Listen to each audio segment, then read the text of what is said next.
Ya, sahabat cari di mana berada. Pernah nggak teman-teman bertanya, sejak kapan sebenarnya tokoh-tokoh sentral, tokoh-tokoh leluhur Ba'alawi seperti Umar Muhdor, kemudian Fakih Muqaddam, yang begitu agung, itu muncul di publik, dan publik mengenal. Apakah mereka tokoh yang sejak dulu dipuja di Nusantara? Atau justru baru dipopulerkan belakangan sebagai bagian dari strategi besar verifikasi Ba'alawi? Nah, hari ini kita akan membedah sebuah tema yang jarang disentuh oleh siapapun yang mengkaji terkait nasab Ba'alawi. Mungkin jika mengkaji yang lebih sering adalah mengkaji kitab, mengkaji literatur kitab nasab, bagaimana strategi verifikasi Ba'alawi ini diungkap. Bagaimana timelinenya verifikasi ini muncul. Dan dari sisi aspek mana yang akan dikuatkan. Nah, berikut adalah analisanya secara multi level. Nah, kalau kita mundur ke belakang, teman-teman, mari kita lihat secara timeline. Di era awal abad 18-19, yang Ba'alawi hadir di Nusantara sebagai pedagang, ya, dan dai, kemudian didatangkan oleh Belanda. Namun saat itu, di abad 18-19, tokoh yang paling masyhur seperti Umar Muhdor dan Muqaddam, ya, kok tidak pernah menjadi sebuah tokoh yang dipuja sejak dahulu di Nusantara. Kemudian lanjut ke kolonial dan awal kemerdekaan. Nama-nama leluhur Ba'alawi pun yang diagungkan tidak muncul di catatan pengajian besar ataupun di pesantren, bahkan di ulama besar. Nah, bagaimana sebenarnya analisa strategi multilevel ini, teman-teman? Ternyata glorifikasi ini bukan sebuah kebetulan. Ada strategi besar yang bekerja di banyak level, baik dalam teks ataupun literatur kitab, kemudian praktik sosial, kemudian media digital, sampai dengan halnya politik. Glorifikasi Ba'alawi bukan hanya sebagai ritual, tapi sudah menjadi sebuah kekuatan sosial politik. Namun sejak tahun 2020-an terjadi polemik besar tentang nasab Ba'alawi. Buku, penelitian, hingga kajian kritis mempertanyakan keabsahan dan konsistensinya sejarah mereka. Apa yang terjadi? Glorifikasi yang tadinya tidak terbantahkan ini mulai diuji. Ratusan tahun menghegemoni masyarakat Indonesia, setelah diklaim, digugat keabsahannya. Narasi dibangun puluhan tahun, ini dipertanyakan validitas. Publik mulai sadar, apakah ini murni warisan spiritual, apakah sebuah konstruksi sosial politik yang tersembunyi di balik strategi glorifikasi Ba'alawi di Indonesia. Kita akan kupas beberapa poin-poin tersebut di dalam riset yang saya sampaikan pada hari ini. Namun sebelum saya mulai, saya tentunya dengan memberikan sebuah disclaimer ya. Yang pertama adalah teknik analis. Teknik analisa yang pertama adalah discourse analysis atau analisa wacana. Bagaimana glorifikasi dibangun lewat bahasa dan simbol. Kemudian konten analisis. Analisa konten media sosial yang sekarang menjadi sebuah keseriusan ataupun mengglorifikasikan lewat digital yang lebih mudah, cepat viralnya, kemudian yang mudah ditangkap oleh masyarakat. Kemudian menggunakan field observation atau antropologi, mengamati praktik sosial di haul, majelis, ritual, dan seterusnya. Kemudian komparatif metode, membandingkan glorifikasi Ba'alawi versus tarekat lain, misalnya Qadiriyah. Kemudian, validitas data. Teks atau kitab valid, tapi terbatas karena ada bias internal. Kemudian praktik sosial, valid tinggi karena empiris dan bisa disaksikan langsung oleh masyarakat tanpa kita harus mengkaji secara akademik. Kemudian media digital, valid untuk pola sebaran, tapi konten bisa bias ataupun rekayasa. Namun kita bisa menghilangkan teknik untuk menghilangkan bias atau rekayasa. Ya, kita bisa melakukan analisis terhadap bot ataupun buzzer yang bisa kita hilangkan, kita bersihkan, sehingga kita bisa melihat opini organik masyarakat di dalam bersosial media. Kemudian secara politik, valid sedang, tergantung dokumen dan keterbukaan aktor. Jadi saya sebelum melanjutkan disclaimer supaya lebih jelas dulu kemana arah riset ini. Kita sebelum membahas bagaimana strategi Ba'alawi di Indonesia yang mengglorifikasikan di seluruh aspek, kita tentunya melihat timeline. Ya, timeline glorifikasi Ba'alawi di Indonesia. Yang pertama, era kolonial awal abad 20. 1928 berdiri Robito Alawiyah di Batavia. Tujuan awal mendata dan menjaga nasab Ba'alawi di Hindia Belanda. Fungsi sosialnya apa? Sebagai wadah elit syahid atau syarif agar berbeda dengan ulama pribumi. Jadi di awal pembentukan Robito Alawiyah sudah mempunyai klaster yang sudah mereka tentukan. Jadi kelasnya, kastanya kasta tinggi dibanding ulama pribumi. Strateginya adalah membentuk asosiasi berbasis nasab. Nasab sebagai identitas politik. Efeknya apa? Membatasi siapa saja yang boleh disebut Habib, sekaligus memisahkan status sosial dengan masyarakat awam. Jika sudah dipanggil Habib, berarti kelasnya naik, ya, kemudian klasternya naik, kastanya pun naik. Kemudian kita masuk di era 1945 sampai 1960-an, awal kemerdekaan. Habaib terlibat dalam pergerakan kemerdekaan meski tidak dominan di pucuk NU atau Masyumi waktu itu. Robito Alawiyah tetap berjalan, fokus pada silsilah dan jaringan sosial. Kemudian tokoh Ba'alawi belum populer di pesantren. Yang dikenal luas justru wali global seperti Syekh Abdul Qadir Al-Jailani. Efeknya apa? Status Habib masih terbatas pada lingkaran internal, belum menjadi sebuah brand massal. Kemudian di tahun 1970 sampai 1980-an, gelombang kebangkitan Islam politik dan spiritual di Indonesia. Tarekat Qadiriyah, Nasyabandiyah atau Suryalaya Rejoyoso berkembang masif di pesantren-pesantren. Kemudian komunitas Ba'alawi mulai membangun majelis maulid, haul di skala lokal. Makanya sebut haul kota-kota besar seperti haul Solo, ya haul Gresik, dan seterusnya. Efeknya apa? Lagi-lagi nama Umar Muhdad dan Fakih Muqaddam masih asing di publik yang luas. Kemudian tahun 90-an sampai tahun 2000-an, Habib Umar bin Hafiz dari Tarim mulai dikenal di Indonesia. Banyak murid dan majelis meniru gaya dakwahnya.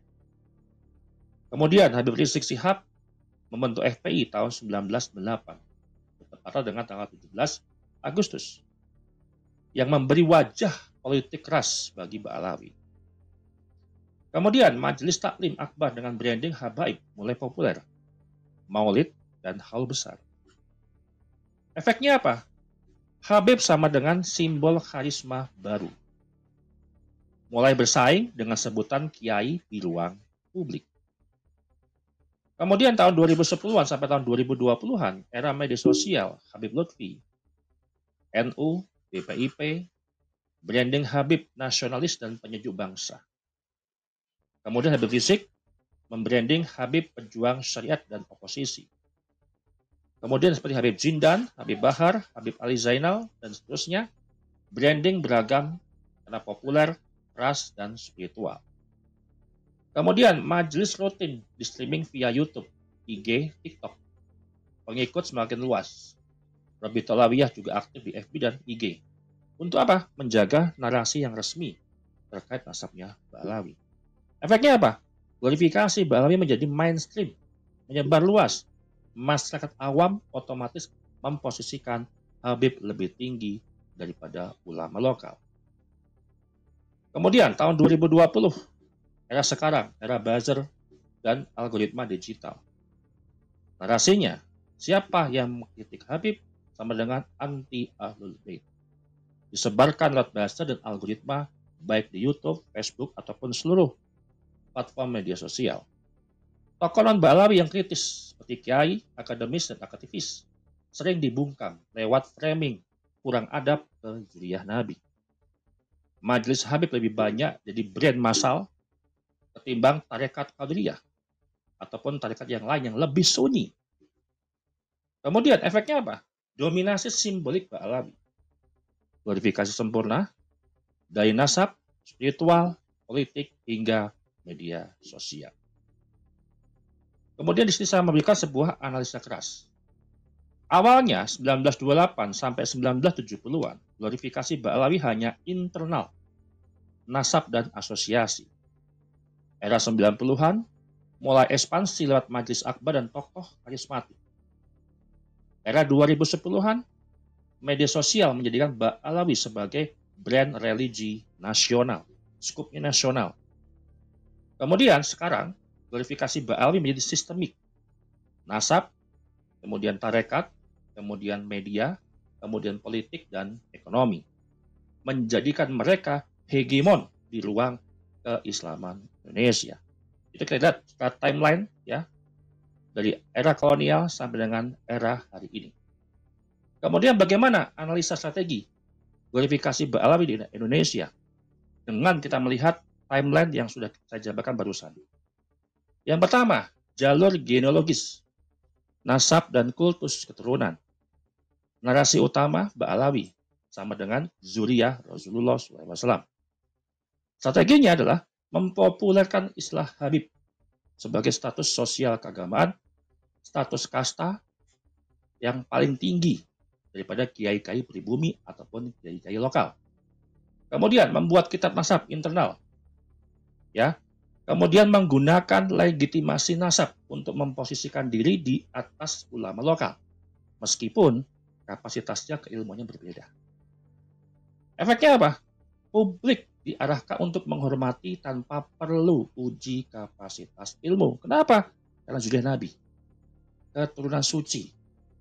Keturunan Nabi yang agung. Maka tidak perlu diuji kapasitas ilmunya. Kemudian yang kedua, jalur spiritual dan tarekat. Narasi yang utama diberikan adalah Umar Muhdor dan Fakih Al-Muqaddam sebagai awali pendiri jalur Ba'alawi. Strateginya apa? Membangun tarekat Alawiyah yang eksklusif. Berbeda dengan tarekat populer seperti Qadiriyah, Nasabandiyah atau Sayyidiyah, ataupun tarekat yang lainnya. Jadi tarekat Ba'alawi ini lebih eksklusif. Lebih dipandang, kasta yang paling tinggi. Ya, kemudian mengangkat kisah karomah tokoh internal sebagai bukti keistimewaan.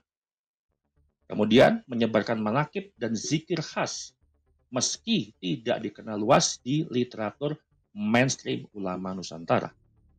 Efeknya apa? Membentuk spiritual branding bahwa wali besar itulah Ba'alawi. Seluruh wali kutub itu berasal daripada Ba'alawi. Sehingga kalau mencaci maki Ba'alawi berarti tidak menghormati keturunan Nabi atau menafikan keturunan Nabi. Kemudian ketiga, jalur majelis dan dakwah populer. Narasi utamanya apa? Majelis taklim habaib sama dengan pusat keberkahan. Strateginya apa? Satu, menggelar majelis akbar, maulid, haul, Isra Mi'raj, dan seterusnya. Dengan simbolisasi habaib di posisi yang paling puncak. Kemudian menggunakan musik dan qasidah, simtudurol, dan seterusnya yang dikaitkan dengan Ba'alawi. Kemudian branding tokoh, Habib Umar, Habib Lutfi, Habib Rizik, ataupun tokoh-tokoh sentral Ba'alawi yang lainnya dengan aura karismatik. Efeknya apa? Masifikasi kultus di kalangan awam. Lagi-lagi orang awam sasarannya, lagi-lagi sasarannya adalah orang awam, bukan lewat kajian ilmiah. Kemudian yang keempat, jalur media dan digital. Narasi utama habaib sama dengan pewaris sah agama Islam di Nusantara. Berarti menghilangkan peran Wali Songo yang sebelumnya telah hadir di bumi Nusantara. Strateginya apa? Menguasai media sosial dengan akun besar, baik IG, FB, YouTube, ataupun seluruh platform media sosial. Menjadikan nama habaib sebagai personal brand yang lebih cepat viral ketimbang kiai ataupun ustadz ataupun gus katakan. Kemudian memanfaatkan buzzer untuk framing kritik. Siapa yang mengkritik dianggap anti Ahlul Bait. Efeknya apa? Dominasi narasi digital, terutama di generasi muda yang lebih sering konsumsi konten online. Sasarannya umur 18 sampai dengan 27 tahun. Kemudian, jalur sosial dan politik. Narasi utama adalah Habib sama dengan penyejuk umat, penjaga moral bangsa. Seperti halnya waktu kemarin, Sahroni juga memuji Habib Rizik sebagai penyejuk umat. Akhirnya apa? Itu menjadi sebuah relevansi yang sudah dikaitkan. Strateginya apa? Masuk dalam politik nasional. Contoh Habib Rizik dengan FPI, Habib Lutfi dalam BPIP. Kemudian memperoleh posisi simbolik dalam negara sebagai penasehat, tokoh persatuan, dan ulama rujukan. Siapapun yang ingin berperang di dalam politik selalu sowan ke Habib Rizik atau selalu sowan ke Ba'alawi yang lainnya, meminta doa restu, ya, memberikan sebuah pandangan, ya, kemudian menerima sebuah nasihat, arahan daripada habaib. Membentuk asosiasi formal seperti Rabithah Alawiyah sejak 1928 untuk meneguhkan posisi sosial ekonomi. Efeknya apa? Legitimasi politik menambah wibawa spiritual, menjadikan Ba'alawi double power di ruang publik. Kemudian jalur ekonomi dan amal. Narasi utama adalah amal habaib, sedangkan barokah. Strateginya adalah mengelola bisnis berbasis simbol agama, air zam-zam, parfum, busana muslim, ataupun yang lainnya. Menguasai lembaga wakaf, yayasan, dan amal sosial. Kemudian menjadikan ziarah makam habaib sebagai industri religius. Efeknya, publik ikut memberi donasi tanpa banyak tanya, karena dikaitkan dengan kehormatan keluarga Nabi. Menolak berarti tidak menghormati keluarga Nabi, menafikan keluarga Nabi, menghina keluarga Nabi, dan seterusnya. Kesimpulan akhir apa yang saya sampaikan di sini teman-teman, yaitu glorifikasi Ba'alawi di Indonesia bukan fenomena tunggal, melainkan hasil dari strategi multi-level. Seluruh habaib Ba'alawi berperan di masing-masing level tadi, baik teks, praktik sosial, media, dan politik. Era pra 1990-an, tokoh seperti Umar Mufdor dan Fakih Mulkodam relatif tidak populer. Lebih kuat figur mainstream seperti Syekh Abdul Qadir Al-Jilani yang secara universal kita paham. Kemudian era 90-an ke atas, glorifikasi sistematis mulai digerakkan, memanfaatkan jaringan majelis, media, hingga politik. Era digital, lagi ya, glorifikasi mencapai puncak, tapi sekaligus memunculkan resistensi dan kritik publik, polemik nasab. Kemudian validitas akademik yang kita pertanyakan masih diperdebatkan karena banyak narasi glorifikasi hanya bersumber dari internal literatur Ba'alawi tanpa dukungan luas dari ulama pesantren terdahulu.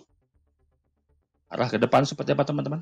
Glorifikasi Ba'alawi di Indonesia berada di persimpangan.